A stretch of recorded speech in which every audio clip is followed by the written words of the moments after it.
হ্যাঁ, আজকে আমরা নতুন আরেকটা চ্যাপ্টার শুরু করছি। তো এর নাম হচ্ছে ইন্টারপোলেশন। তো মিড টার্মের এটা হচ্ছে আমাদের লাস্ট টপিকস, অর্থাৎ হচ্ছে আমরা মিড টার্ম পর্যন্ত তো 3টা স্ট্যাঞ্জা পড়াই। তো তার মধ্যে 2টো সেগমেন্ট কিন্তু অলরেডি শেষ।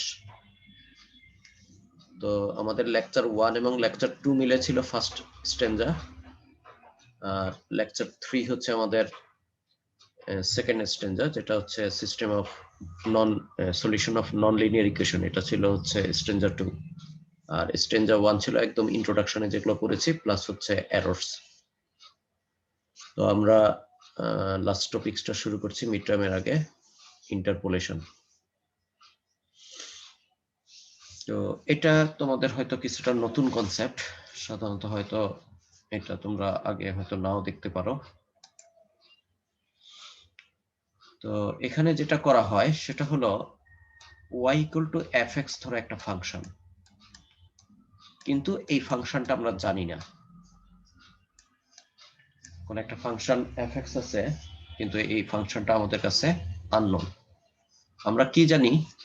আমরা জানি x এর সাম ভ্যালুতে y এর মান কত। এটা আমরা কোনো না কোনো ভাবে মেজার করেছি, এটা এক্সপেরিমেন্ট থেকে হোক বা অন্য কোনো সোর্স থেকে হোক, এই ডাটাটা আমাদের কাছে আছে।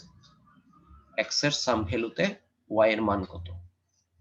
তাহলে আমরা যদি বলি x0 বিন্দুতে y এর মান হচ্ছে y0, x1 বিন্দুতে y এর মান হচ্ছে y1, xn বিন্দুতে y এর মান হচ্ছে yn।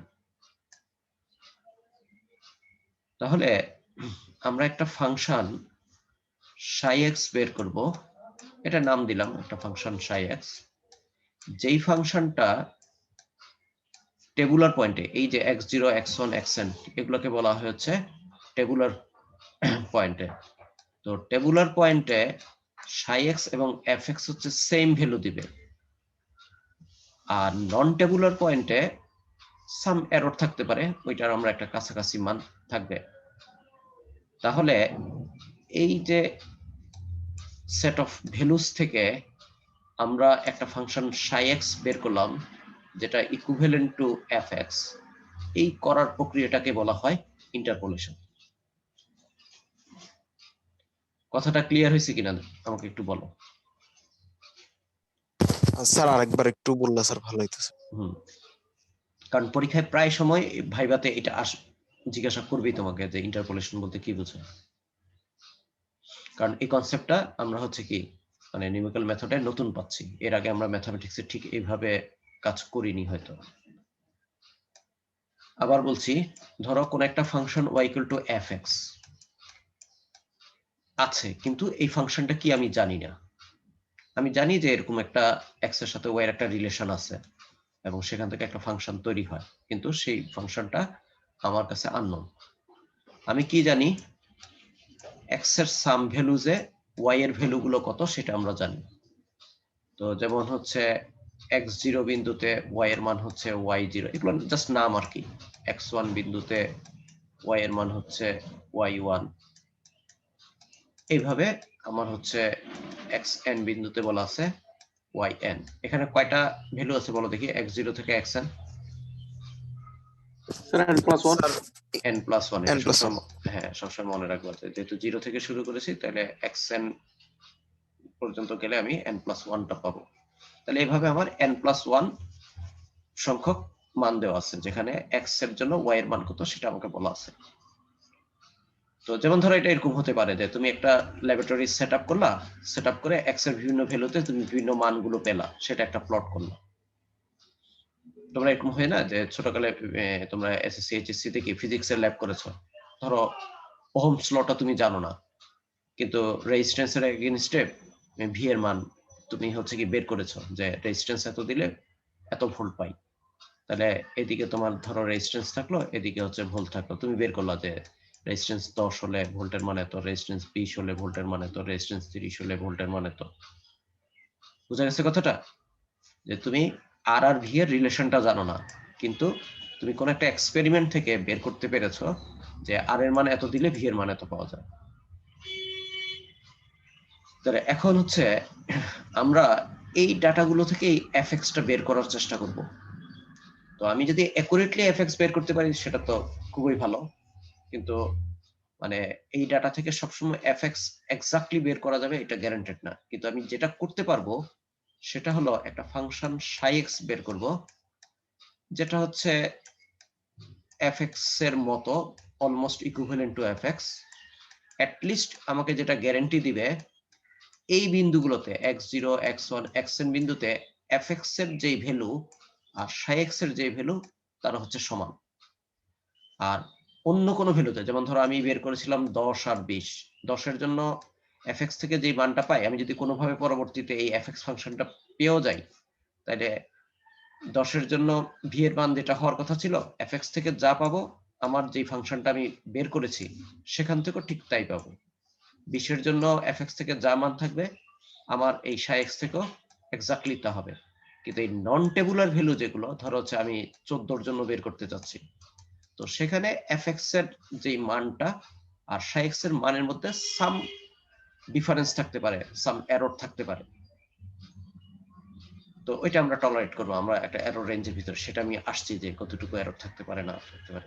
তাহলে এই যে এক্স এর সাম টেবুলার পয়েন্টে ওয়াই এর যে মানগুলো আমার দেওয়া আছে সেখান থেকে কোন একটা ফাংশন সাইএক্স বের করলাম, যেই ফাংশনটা টেবুলার পয়েন্টে এফএক্স এর যেই মান সেই মানটা দিতে পারে। তাহলে এই টেবুলার পয়েন্টগুলো থেকে, এই ভ্যালুস গুলো থেকে এই ফাংশন সাইএক্স বের করার প্রক্রিয়াটাকে বলা হচ্ছে ইন্টারপোলেশন। এখন ক্লিয়ার হয়েছে? জি স্যার। জি স্যার। তো এটা হচ্ছে ইঞ্জিনিয়ারিং অ্যাপ্লিকেশনে খুবই খুবই দরকার, কারণ অনেক সময় হচ্ছে আমরা মানে ওই রিলেশনটা আগে থেকে জানি না যে ওদের মধ্যে রিলেশন কি। ডাটা থেকে আমরা রিলেশন বের করে ফেলতে পারি এবং পরবর্তীতে আমরা এটাকে অনেক কাজে লাগাতে পারি। তো আমার এই সাইএক্সটা যদি একটা পলিনোমিয়াল ফাংশন হয় তাহলে এটাকে বলা হয় পলিনোমিয়াল ইন্টারপোলেশন, এবং সাইএক্সটাকে আমরা বলবো হচ্ছে ইন্টারপোলেটিং পলিনোমিয়াল। তো এটা ইচ্ছা করলে অন্য ধরনের হতে পারে, এটা ট্রিগোনোমেট্রিক সিরিজ হতে পারে, বেসেলস ফাংশন হতে পারে, বিভিন্ন ধরনের ফাংশন হতে পারে। তবে এই কোর্সে আমরা বেশি ইন্টারেস্টেড পলিনোমিয়াল ফাংশন নিয়ে। তো এটার অ্যাপ্লিকেশন কি আছে? Analysing experimental data, plotting smooth curves two represent experimental data, derive many different formula. অর্থাৎ যেমন ধরো তুমি একটা এক্সপেরিমেন্ট করলে, সেখানে তুমি ধরো হচ্ছে 10 এর জন্য বের করেছো, 20 এর জন্য বের করেছো, 30 এর জন্য বের করেছো, 40 এর জন্য বের করেছো। এখন তোমার হচ্ছে কোন একটা কাজে তোমার জানতে হচ্ছে যে 14 এর জন্য মানটা কত হবে। এখন তুমি এক্সপেরিমেন্টটা করে এক্সপেরিমেন্ট সব খুলে টুলে রেখে দিয়েছো, তাহলে এখন 14 এর জন্য মান কত হবে এটা জানার জন্য কি আবার তোমাকে কি এক্সপেরিমেন্টটা সেট আপ করা লাগবে না? করে তারপর তোমাকে বের করতে হবে হ্যাঁ 14 তে ভ্যালু কত। তো এটা কি একটু কষ্টকর কাজ হয়ে যাবে না? কিন্তু তুমি যদি এখান থেকে একটা রিলেশনশিপ বের করে ফেলতে পারো তাহলে কি করতে পারবে? তুমি 14 এর জন্য ভ্যালু কত এখান থেকেই হচ্ছে বের করে ফেলতে পারবে। যেমন ধরো আমাদের এই যে সেন্সাস যেটা বলে আদমশুমারি, সাধারণত এটা কয় বছর পর পর হয় বলো দেখি? 10 বছর পর বছর। হ্যাঁ 10 বছর পর পর। প্রতি বছর করলে সমস্যা কি ছিল?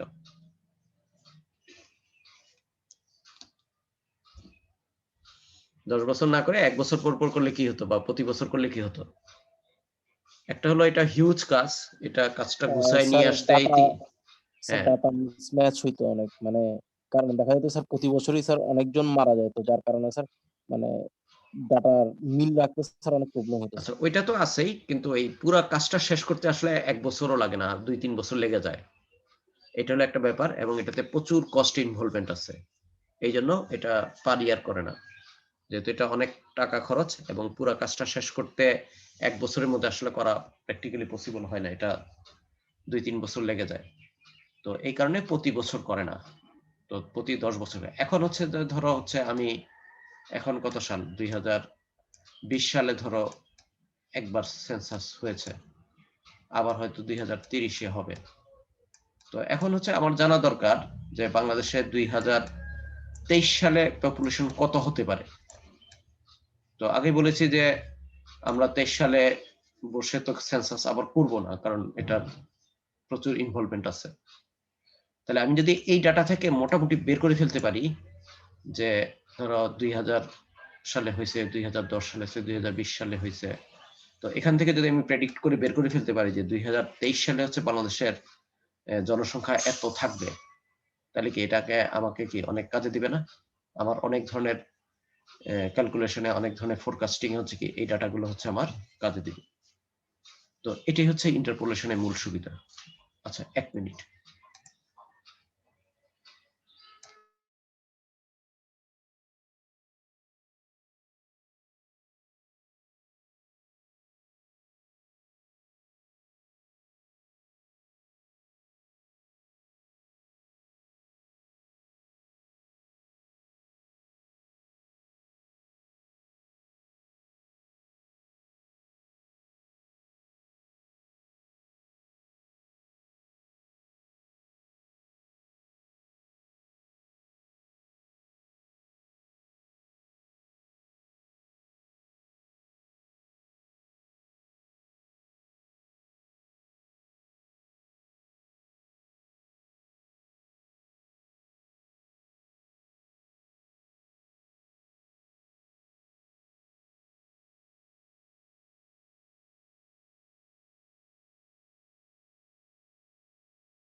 হ্যাঁ, তাহলে ইন্টারপোলেশনের সংজ্ঞা নিয়ে আর কারো কোনো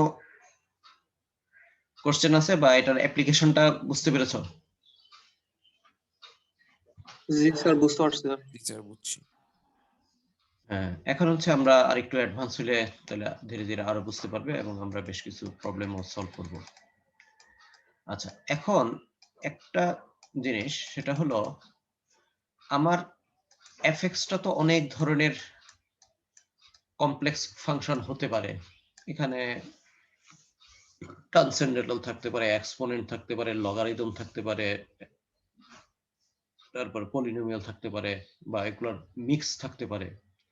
তো এরকম যে কোনো কমপ্লেক্স ফাংশন এফএক্স কে আমি কি একটা ফাংশন সাইক্স, ধরো আমি সাইক্স হচ্ছে একটা পলিনোমিয়াল ফাংশন, যে পলিনোমিয়াল ফাংশনে আমি কনভার্ট করতে পারি কিনা, যে এখানে অনেক ধরনের কমপ্লেক্স টার্ম রিয়েলি ছিল, তাহলে যে কোনো এফএক্স কে আমি সাইক্স এ নিয়ে আসতে পারি কিনা উইথ সাম এরর।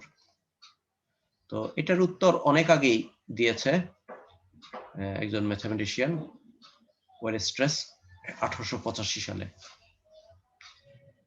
তো উনি যেটা বলেছেন, বেসিক্যালি আমরা ইচ্ছা করলে একটা পলিনোমিয়াল করতে পারি, একটা ট্রিগোনোমিক ফাংশনও করতে পারি। আমরা মূলত পলিনোমিয়ালটা নিয়ে interested. If fx is a continuous in an interval ab, then given any epsilon greater than 0, there exists a polynomial px such that absolute difference of fx minus px is less than epsilon for all x in ab. এই কথাটা বুঝছো কিনা দেখো।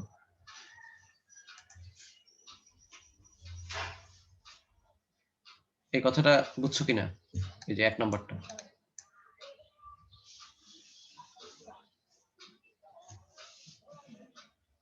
কি একজন বলতে পারবে কি বলেছে এখানে?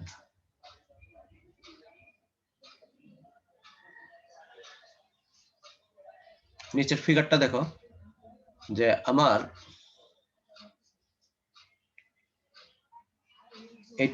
এটা হচ্ছে আমার রিয়েল ফাংশনটা, ধরো এটা হচ্ছে আমার ধরো অরিজিনাল ফাংশনটা y = fx।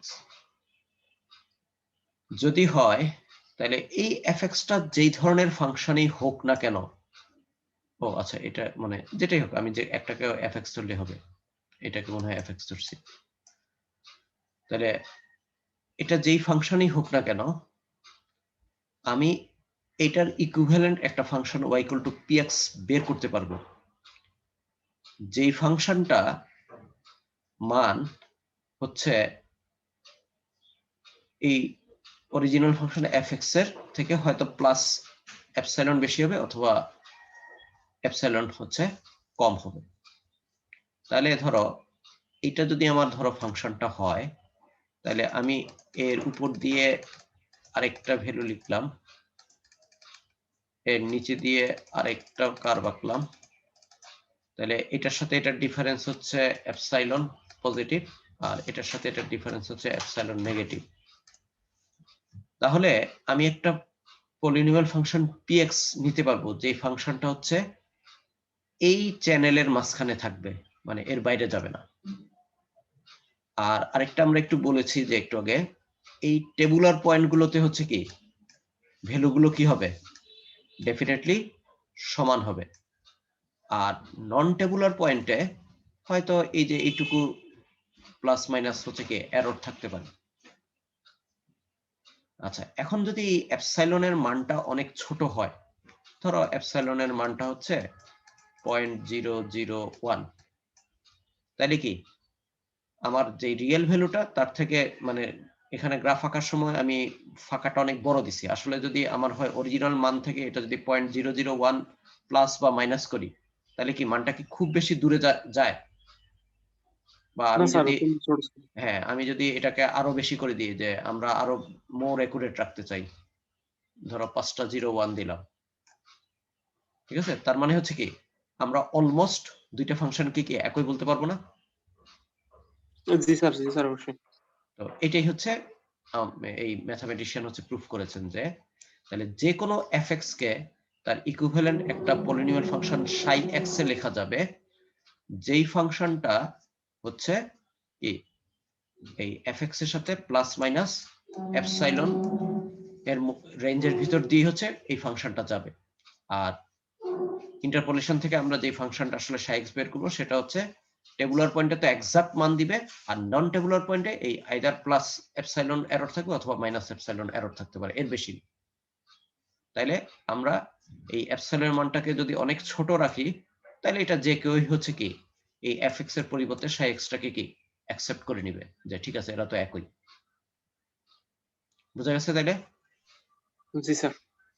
তো ঠিক একইভাবে ট্রিগোনোমেট্রিক ফাংশনের ক্ষেত্রে হতে পারে, আমি আর অত এক্সপ্লেনেশনে ওটা যাচ্ছি না।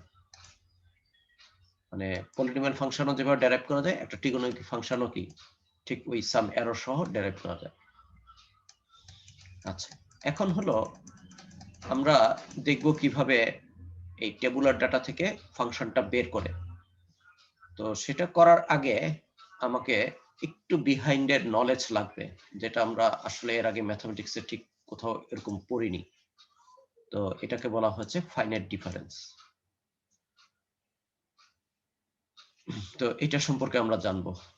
তারপরে হচ্ছে আমরা ওই যে সাই এক্স বের করার ফর্মুলা কিভাবে বের করতে হয়, ডাটা থেকে কিভাবে আমরা একটা ইকুয়েশন বা ফর্মুলা বের করব, সেটা আমরা শিখব। তো তোমাদের এই চ্যাপ্টারটা আমরা হচ্ছে ডিফারেন্ট আরেকটা বই থেকে হচ্ছে পড়াবো, আমি শেয়ার দিয়েছি তোমাদের। ওই যে দুইটা বইকে হচ্ছে টেক্সট বুক বলা হয়েছিল, মনে আছে কিনা? একটা ছিল বালাগুরু স্বামীর বই, আরেকটা হচ্ছে এই জি শঙ্কর রায়ের বই। তো এটা যদি কিনতে পারো ভালো, আর না হলে আমি সফট কপিটা তোমাদেরকে দিয়ে দিব, তো তোমরা এখান থেকে পড়তে পারো আর কি। তো এটা হচ্ছে এই বইয়ের 3rd এডিশন।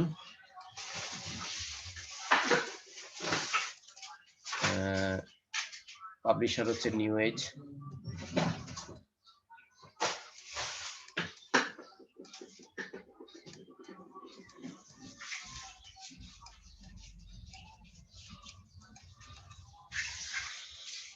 আচ্ছা, এইখান থেকে আমরা এই চ্যাপ্টার 3, মানে তোমাদের সিলেবাসের প্রায় 40% ধরো এই বই থেকে কভার হবে। মিড টার্মের অংশে শুধুমাত্র এই যে ইন্টারপোলেশন চ্যাপ্টারটা, তবে এরা ইন্টারপোলেশন চ্যাপ্টারটাকে একটা চ্যাপ্টারে না রেখে অনেকগুলো চ্যাপ্টারে ভাগ করেছে। যেমন তারা হচ্ছে এই যে ফাইনাইট ডিফারেন্স, তারপরে হচ্ছে interpolation with equal interval, interpolation with unequal interval, central difference, inverse interpolation, এইটুকু পর্যন্ত হচ্ছে বেসিক্যালি ইন্টারপোলেশন চ্যাপ্টারটা। অর্থ হচ্ছে চ্যাপ্টার কত থেকে শুরু হলো? চ্যাপ্টার 3 থেকে, তাহলে 3, 4, 5, 6, 7 এই বইয়ের যদি তুমি হিসাব করো, তাহলে এই পুরো চ্যাপ্টার, এই 3, 4, 5, 6, 7 কয়টা চ্যাপ্টার হলো? 5টা। এই 5টা চ্যাপ্টার মিলে হচ্ছে আমাদের ইন্টারপোলেশনটা। যদিও অনেক বইতে হচ্ছে এটা একটা সিঙ্গেল চ্যাপ্টার দিয়ে এগুলোকে তার একটা সাব টপিক হিসেবে দেখায় আর কি। তো এরা হচ্ছে প্রত্যেকটাকে আলাদা আলাদা চ্যাপ্টার হিসেবে দেখিয়েছে। এখানে প্রচুর তোমার হচ্ছে কি আছে, এক্সারসাইজ আছে, তোমরা করতে পারবে, প্র্যাকটিস করতে পারবে। তো তোমাদের এই অংশটা ইন্টারপোলেশন চ্যাপ্টার বালাগুড়ি স্বামীর বই থেকে, এই বইতে অনেক বেটার আছে দেখে আমরা এই বইতে সুইচ করছি আর কি। আর আমি এটা সফট কপি দিয়ে দিব, আর যাদের সম্ভব হয় বইটা কালেক্ট করতে পারলে আরো ভালো।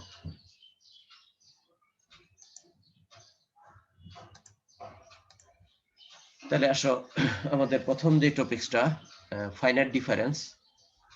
তো এটা দিয়ে হচ্ছে আমরা প্রথমে জানার চেষ্টা করি এই ব্যাকগ্রাউন্ড নলেজটা হচ্ছে কি আমাদের লাগবে। তো আগের মতোই আসো যে আমাদের এখানে মূলত কি থাকবে, আমাদের এখানে থাকবে এক্স এর সাম ভ্যালুতে ওয়াই এর মান কত। আমি যদি ফাংশনটাকে y ইকুয়াল টু fx লিখি, যদিও এই ফাংশনটা আমার হচ্ছে আননোন, তো x এর এই সাম টেবুলার পয়েন্টে y এর মান কত সেটা আমার দেওয়া আছে। তো x আর y কে কি ধরনের ভেরিয়েবল বলে এটা তো সবাই জানো, কোনটা ডিপেন্ডেন্ট আর কোনটা independent. y equal to fx যদি লিখি তাহলে এখানে ইন্ডিপেন্ডেন্ট ভেরিয়েবল কে আর ডিপেন্ডেন্ট ভেরিয়েবল কে? Sir X independent variable. হ্যাঁ, x হচ্ছে ইন্ডিপেন্ডেন্ট, y হচ্ছে ডিপেন্ডেন্ট। আচ্ছা, এখন হচ্ছে আমরা তাহলে জেনারেল ফর্মে এদেরকে লিখতে পারি, x এর টেবুলার পয়েন্ট গুলোকে xi, আর তার জন্য y এর যে ভ্যালুটা পাচ্ছি সেটা হচ্ছে yi, যেখানে i এর মান কোথায় থেকে কত পর্যন্ত যায়, 0 থেকে শুরু হয় 1 থেকে আপ টু কি পর্যন্ত যাবে, n পর্যন্ত। n পর্যন্ত যাবে। আচ্ছা আচ্ছা, এখন হচ্ছে আমি তাহলে এটাকে জেনারেল একটা ফর্মে লিখতে পারি, xi equal to x0 plus ih, এই ফর্মে লেখা যাবে না? আচ্ছা, এখানে একটা ব্যাপার আছে, আমরা শুরুতে ধরে নিব যে আমার এই যে এক্স এর যে টেবুলার পয়েন্ট গুলো আছে সেগুলো হচ্ছে ইকুয়ালি স্পেসড হবে, ইকুই ডিস্টেন্সে থাকবে। এর মানে কি? এর মানে হচ্ছে x0 থেকে x1 এর যে ডিস্টেন্সটা, x1 থেকে x2 ডিস্টেন্সটা হচ্ছে সমান, x2 থেকে x3 ডিস্টেন্সটা হচ্ছে সমান। অর্থাৎ এখানে প্রত্যেকটা ডাটা একটা ইকুয়াল ইন্টারভ্যালে আছে। যেমন ধরো আমি যদি ডাটাগুলো নিই, ধরো হচ্ছে প্রথম ডাটাটা 5, তারপরটা 10, তারপরটা 15, তারপরটা 20, তাহলে এটাকে যদি আমি x0 বলি, এটাকে যদি আমি x1 বলি, এটাকে যদি x2 বলি, এটাকে যদি x3 বলি, তাহলে এই ডাটাগুলো কি দুইটা ডাটার মাঝখানে যে ডিফারেন্সটা সেটা কি সমান না? জি স্যার, সমান, সমান্তর দাঁড়ানো। হ্যাঁ, অর্থাৎ হচ্ছে ডাটাগুলো আমি ইকুয়াল ডিফারেন্সে হচ্ছে নিচ্ছি। ওয়াই এর গুলো কি গ্যারান্টেড যে ইকুয়াল ডিফারেন্সে থাকবে? না স্যার, নাও থাকতে পারে। নাও থাকতে পারে, কারণ ওইটা তো হচ্ছে আমার ওই ইকুয়েশনের প্যাটার্নের উপর নির্ভর করে কিভাবে মান আসছে সেটা আসবে। তো ওয়াই এর ব্যাপারে কিন্তু কোনো কথা নেই। আমার যে এক্স এর মানগুলো আমি হচ্ছে কি একটা রেগুলার ইন্টারভ্যালে নিচ্ছি, এদের ডিফারেন্সটা সবসময় সমান হবে। যদি হয় তাহলে আমরা তাদেরকে ফাইনাইট ডিফারেন্স বলবো। ক্লিয়ার কথাটা? জি স্যার। হ্যাঁ, তাহলে আমরা এখান থেকে এক্স আই ইকুয়াল টু কি লিখতে পারি, x0 প্লাস IH লিখতে পারি, যদি এই কথাটা আমাদের ইকুয়াল ইন্টারভ্যালে থাকে, যেখানে এইচটা হচ্ছে কি এই দুইটার মাঝখানের ডিফারেন্স। তার মানে x1 সমান সমান আমরা কি লিখতে পারি, x0 প্লাস h লিখতে পারি না? জি স্যার। x2 সমান সমান কি লিখতে পারি, x1 প্লাস h লিখতে পারি না? জি স্যার। আর এটাকে যদি x0 সাপেক্ষে লিখি তাহলে কি লিখতে পারি, x0 প্লাস, মানে x1 থেকে x2 ডিফারেন্স হচ্ছে h, তাহলে x0 থেকে x2 ডিফারেন্স কত?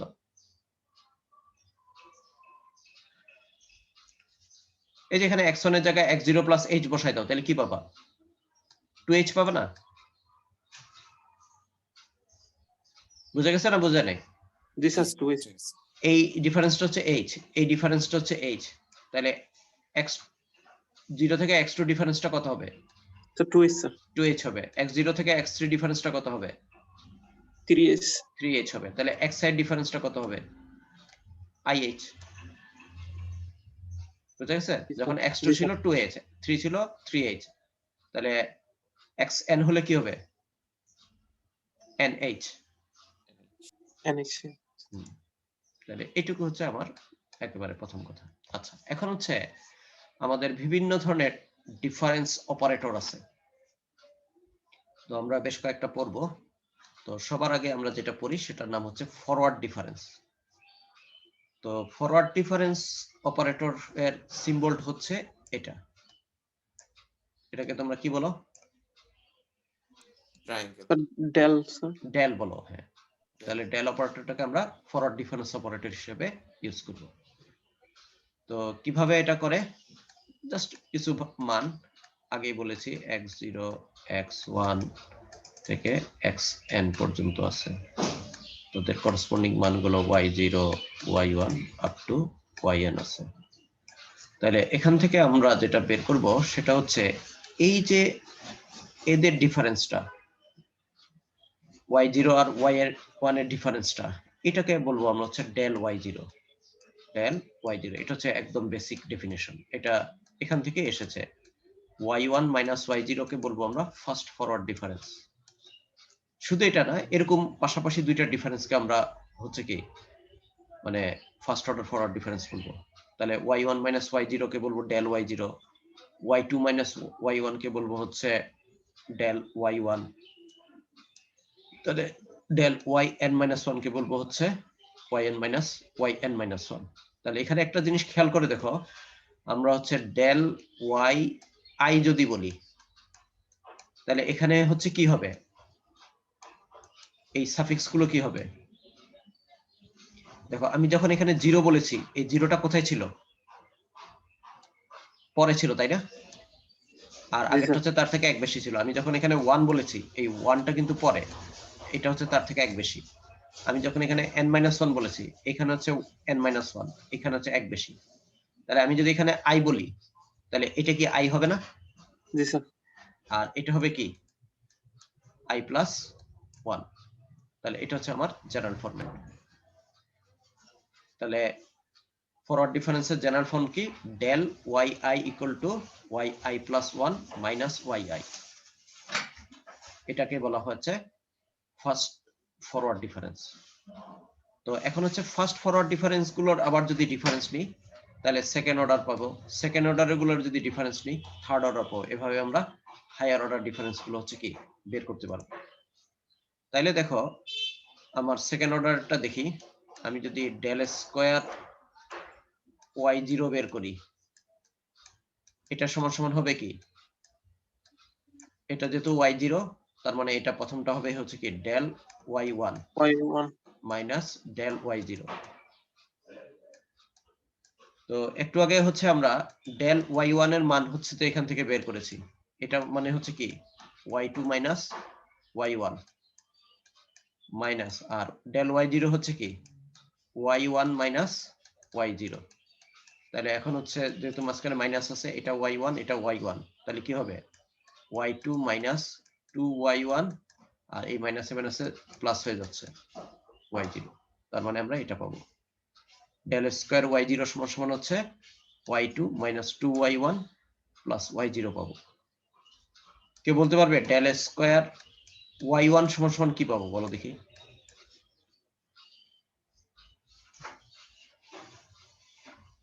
তাহলে এটা বেসিক্যালি কার সাথে কার মাইনাস হবে?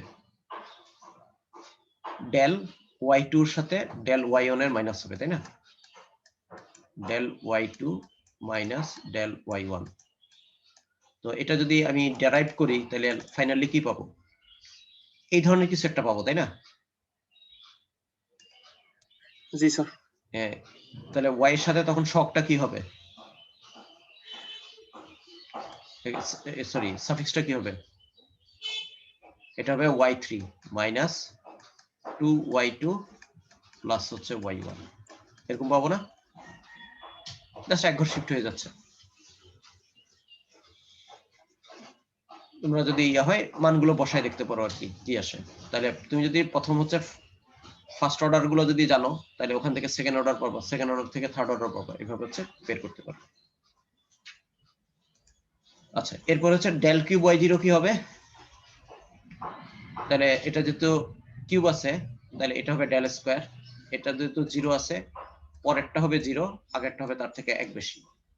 তো একটু আগে আমরা ডেল স্কয়ার y0 বের করছি, আর এই কি বলে ডেল স্কয়ার y1 বলেছি যে এই মানটা বের হবে, তো সেই মানটাই হচ্ছে আমি এখানে লিখে দিলাম, কারণ del square y1 minus del square y0, তাহলে এই দুইটাকে যদি আমরা এখন ইভালুয়েট করি তাহলে হচ্ছে মানটা হচ্ছে এরকম পাবো, y3 minus 3y2 plus 3y minus y0। আচ্ছা, এখন মানগুলো তোমাদের কি পরিচিত কোনো প্যাটার্নের সাথে মিলতেছে?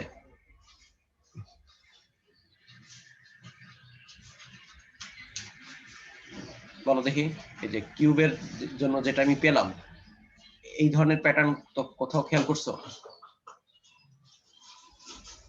স্যার মিডল টার্ম করে যেগুলা, না না, পুরোপুরি মিডল টার্ম না।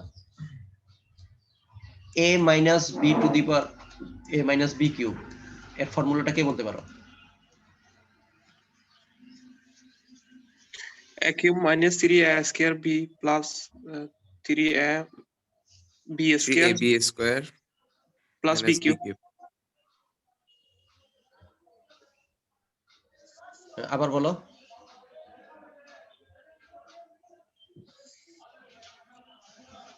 a কিউব লাস্টের টার্মটা কি সেটা জানতে চাচ্ছিলাম।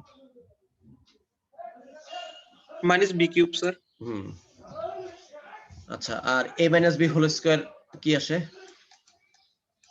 A square plus 2ab plus b square. Minus আছে, আচ্ছা, a square minus minus 2ab plus b square. হ্যাঁ, তাইলে দেখো এই a square minus 2ab plus b square, এইখানে যে সহগগুলো আছে, এখানে সহগটা কত? 1, এখানে হচ্ছে মাইনাস 2, এখানে হচ্ছে 1। এটা তো ঠিক দেখো একই আছে, এখানে 1, এটা মাইনাস 2, এটা 1। আমি যখন a minus b whole cube বলেছি তখন ছিল কি a cube minus 3ab square plus হচ্ছে 3ab স্কয়ার মাইনাস হচ্ছে কি b কিউব। এখানে ছিল 1, এখানে 3, এখানে 3, এখানে 1, এটা মাইনাস, এটা প্লাস, এটা মাইনাস, এখানেও ঠিক একই আছে না? জি স্যার। ঠিক, তাহলে হচ্ছে কি আমি যদি del to the power 4y0 বের করি তাহলে সেটা কোফিসিয়েন্ট গুলো কার মতো হবে? a minus b to the power 4 এর যে কোফিসিয়েন্ট গুলো পাবো তার মতো পাবো না? জি স্যার। কেউ বলতে পারো যে কোফিসিয়েন্ট গুলো কি কি? প্রথমটা হচ্ছে 1, তারপরটা হচ্ছে 4, তারপরটা কত? তারপরটা হচ্ছে 6, তারপরটা 4, তারপরটা 1। তো এটা মনে হয় তোমরা ডিসক্রিট মেথে একটা টার্ম পড়েছিল, প্যাসকালস ট্রায়াঙ্গেল। জি স্যার, জি স্যার। হ্যাঁ, মানে ওইটা ফলো করে। আচ্ছা, যাই হোক, মানে এভাবে তুমি a মাইনাস b টু দি 4 যদি বের করতে পারো তাহলে হচ্ছে কি এখানকার কোফিসিয়েন্ট গুলো, মানে তুমি এত হিসাব না করো কিন্তু ডাইরেক্টলি তুমি কি অ্যানসারটা বলে ফেলতে পারবে। আর এইভাবে যদি ভেঙে ভেঙে করো তাহলে তো ডেফিনেটলি আসবেই তোমার। তো এটা জাস্ট মানে শর্টকাটলি জানার জন্য হচ্ছে যে এটা। তো এই কোফিসিয়েন্ট গুলোকে আমরা হচ্ছে বাইনোমিয়াল কোফিসিয়েন্ট বলি। এই যে আমরা একটু আগে দেখলাম 1 মাইনাস 2 1 বা 1 মাইনাস 3 3 1 বা 1 4 6 4, এগুলোকে আমরা বাইনোমিয়াল কোফিসিয়েন্ট বলি। তো তাহলে এটাকে জেনারেল ফর্মে হচ্ছে এভাবে লেখা যায়, del to the power R Y I সমান সমান হচ্ছে কি del to the power R minus 1 Y I plus 1 minus del to the power R minus 1 Y N. অর্থাৎ হচ্ছে আমি যদি 8তম অর্ডার বলি তাহলে এটা হবে তার থেকে 1 কম, আর এখানে আই থাকলে লাস্টেরটা হবে আই আর তার আগেরটা হবে আই প্লাস 1। আর এখানে একটা জেনারেল ফর্ম দিছে del to the power n y zero সমান সমান মান কত হবে? তো ওই যে একটু আগে আমরা ভাঙালাম যে এটা হবে yn মাইনাস nc1, nc1 হচ্ছে কম্বিনেশনের rules, nc1 yn minus 1 plus nc2 yn minus 2, একটা প্লাস একটা মাইনাস হবে, একটা প্লাস হবে, একটা প্লাস হবে, একটা মাইনাস হবে, একটা প্লাস হবে, চলবে। লাস্ট টার্মটা ডিটারমাইন হবে n এর পাওয়ারের উপরে। n যদি ইভেন হয় তাহলে এটা কি হয়ে যাবে? প্লাস হয়ে যাবে, আর n যদি অড হয় এটা হচ্ছে কি মাইনাস থাকবে। তো তোমরা অ্যাপ্লাই করে দেখতে পারো আগের গুলাতে। যখন এটা 2 ছিল তখন কি লাস্ট টার্মটা হচ্ছে কি পজিটিভ হয়েছে, আর যখন 3 হয়েছে লাস্ট টার্মটা কি হয়েছে? নেগেটিভ হয়েছে। তাহলে এখান থেকে আমরা বের করতে পারব। এনসিআর এর ফর্মুলা তো সবাই জানো, এনসিআর সমান সমান কত? কে বলতে পারো? কম্বিনেশন ফর্মুলা জানো না? Factorial n divide by n minus r. r factorial n minus r factorial. তো এখানে হচ্ছে এটা ফলো হবে আর কি।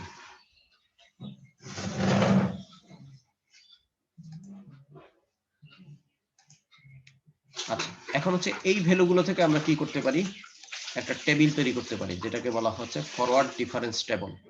তাহলে x এর মানগুলো দেওয়া আছে, y এর মানগুলো দেওয়া আছে। তাহলে প্রথমে হচ্ছে আমরা ফার্স্ট অর্ডার ডিফারেন্স বের করলাম, del y0, del y1, del y2, del y3।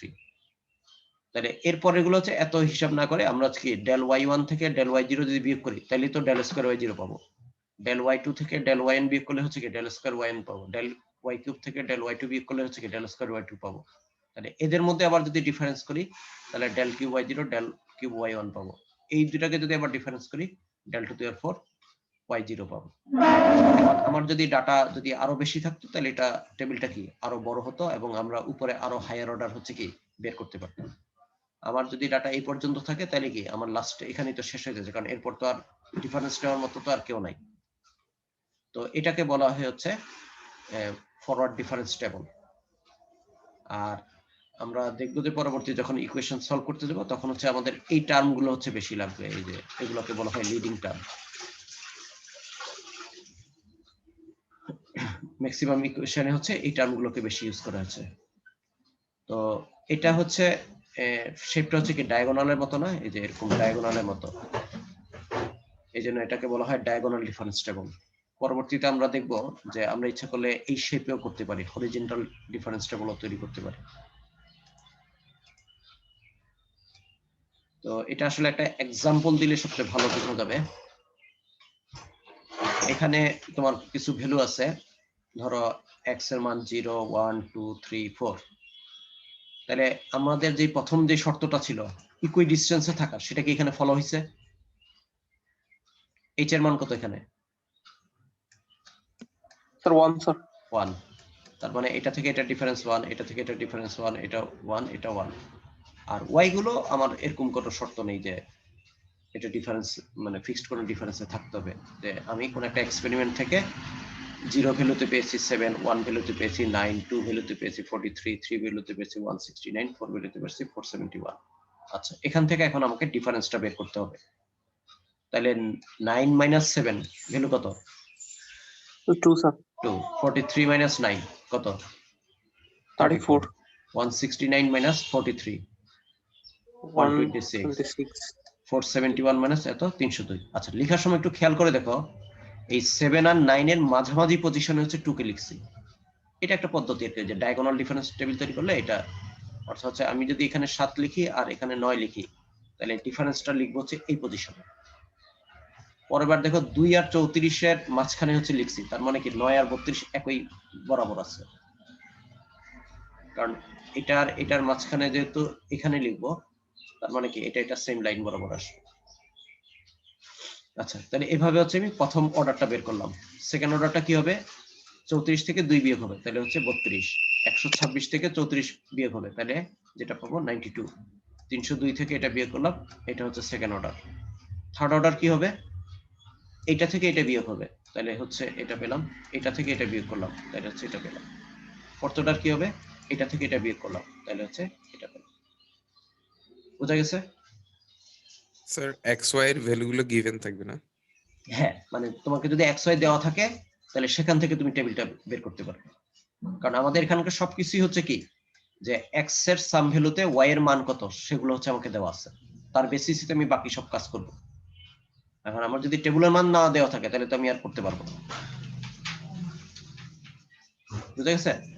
আচ্ছা, এটা করতে গিয়ে অনেক সময় কি আমাদের যোগ বিয়োগ ভুল হয়ে যেতে পারে, তো এই জন্য একটু চেক করতে পারো, এখানে একটা চেকিং এর বুদ্ধি আছে।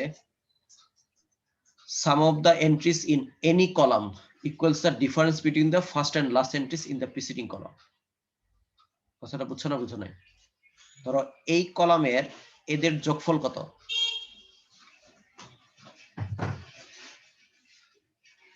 যোগফলটা বলো। 144 sir. 144। 144। এই মানটা আগের কলামের এই দুইটার ডিফারেন্সের সমান হবে। তার মানে হচ্ছে কি 176 মাইনাস 32 কত আসবে? 4 4 4 4 1। তার মানে এটা সবসময় ফলো হবে। ঠিক তুমি যদি এই কলামটা যোগ করো, এই যোগফলটা অবশ্যই কি হবে? এই দুইটার ডিফারেন্সের কি হবে? সমান হবে। তার মানে 302 থেকে 2 বিয়োগ করলে কত? 300।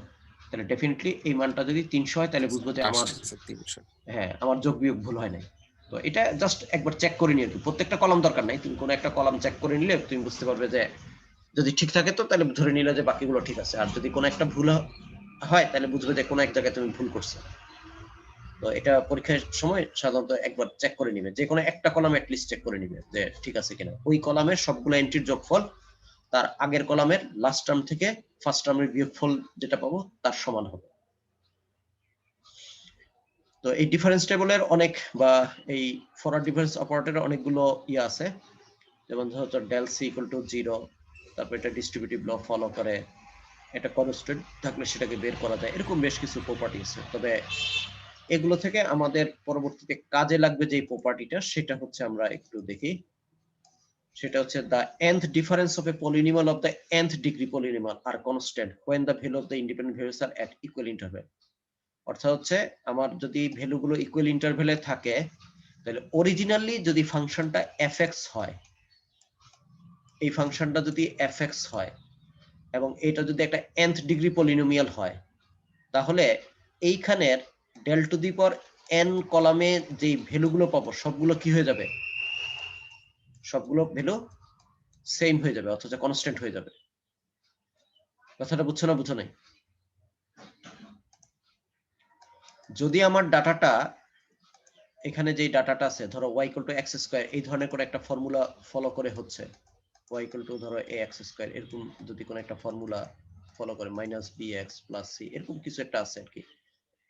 x² এর কোনো সহগ আছে, b এর কোনো সহগ আছে, c এর কোনো সহগ আছে, সরি x এর কোনো সহগ আছে, আর কনস্ট্যান্ট একটা টার্ম আছে, যে কোনো একটা দ্বিঘাত সমীকরণ আছে যদি হয়, তাইলে এই ফর্মুলা বলেছে যে এই ডেল স্কয়ারের মানটা কি হয়ে যাবে এখানে, আর ডিফারেন্ট কোনো ভ্যালু পাবা না। এখানকার তিনটা ভ্যালুই কি হবে, বা এখানে যতগুলো ভ্যালু থাকবে সেগুলো সব কি হয়ে যাবে? সেম হয়ে যাবে, কনস্ট্যান্ট সেম হয়ে হয়ে যাবে। যাবে। অর্থাৎ হচ্ছে আমার যদি পলিনোমিয়ালটা n ডিগ্রি পলিনোমিয়াল হয়, তাহলে ডেল n কলামে যত ভ্যালু পাবো সবগুলোর মান একই হবে। তাহলে বলো দেখি এর পরেরটা কি হবে? মানে del to the power n যদি হচ্ছে কনস্ট্যান্ট হয়ে যায়, তাহলে del to the power n+1 এ কি হবে বলো দেখি? এখানকার কলামগুলোর মান কত হবে? তো 0 হয়ে যাবে স্যার। সব 0 হবে। এখান থেকে আপওয়ার্ড সবগুলো কি হয়ে যাবে? 0 হয়ে যাবে। 0। কারণ এখানে যে ভ্যালু এখানে যেগুলো, আমি যদি বিয়োগ করি তাহলে রেজাল্টটা 0 হয়ে যাবে না, যেহেতু এটা কনস্ট্যান্ট হয়ে গেছে। জি স্যার। তো এটা দেখে অনেক সময় বোঝা যায়, এই টেবিল থেকে আমি বলতে পারবো যে আমার যে পলিনোমিয়ালটা এখান থেকে ডেরাইভ হবে তার ডিগ্রি কত হবে। মানে যে কলামে আমি পেয়ে গেলাম যে সব হচ্ছে কি হয়ে গেছে, কনস্ট্যান্ট হয়ে গেছে, তাইলে আমরা বুঝবো যে এই পলিনোমিয়ালটার ডিগ্রি হচ্ছে এত। তো এখানে যেহেতু কনস্ট্যান্ট হয় নাই, বেসিক্যালি আমার একটা টার্ম থাকার কারণে এই জায়গায় কনস্ট্যান্ট হয়েছে, তাহলে এইখানে আমার যেই ডাটাগুলো আছে এখান থেকে আমি বেসিক্যালি যে ইকুয়েশনটা ডেরাইভ করব সেটার ডিগ্রি হবে কত? 4। আমি যদি আরো বেশি ডাটা নিতাম এবং সেখান থেকে যদি এখানে আবার ভেরিয়েশন আসতো, তাইলে হচ্ছে কি আমার হয়তো ডিগ্রি অন্যরকম হতো। কিন্তু এইটুকু ডাটার বেসিসে আমি যেই ফর্মুলাটা বেসিক্যালি ডেরাইভ করব সেই ফর্মুলাটা হবে হচ্ছে x⁴ এ। আর কোনো কারণে যদি আমাদের এখানে ধরো হচ্ছে ডাটাগুলো সেম হয়ে গেছে, এটাও ধরো 60, এটাও 60, তাহলে আমরা বুঝবো যে এখানকার যে পলিনোমিয়াল ফাংশনটা ছিল সেটা হচ্ছে কি x³ ফাংশন। তাহলে এই ফর্মুলা মানে এই প্রপার্টিটা আমাদের অবশ্যই ভালো করে মনে রাখা লাগবে যে n-তম যদি একটা পলিনোমিয়াল যদি nth ডিগ্রি পলিনোমিয়াল হয়, তাহলে তার থেকে যে ডিফারেন্স টেবলটা থাকবে সেটার অবশ্যই del to the power n টার্মগুলো হচ্ছে কনস্ট্যান্ট হয়ে যাবে, এবং এর পরবর্তীতে যত টার্ম আছে সবগুলোই হচ্ছে কি হয়ে যাবে? 0 হয়ে যাবে।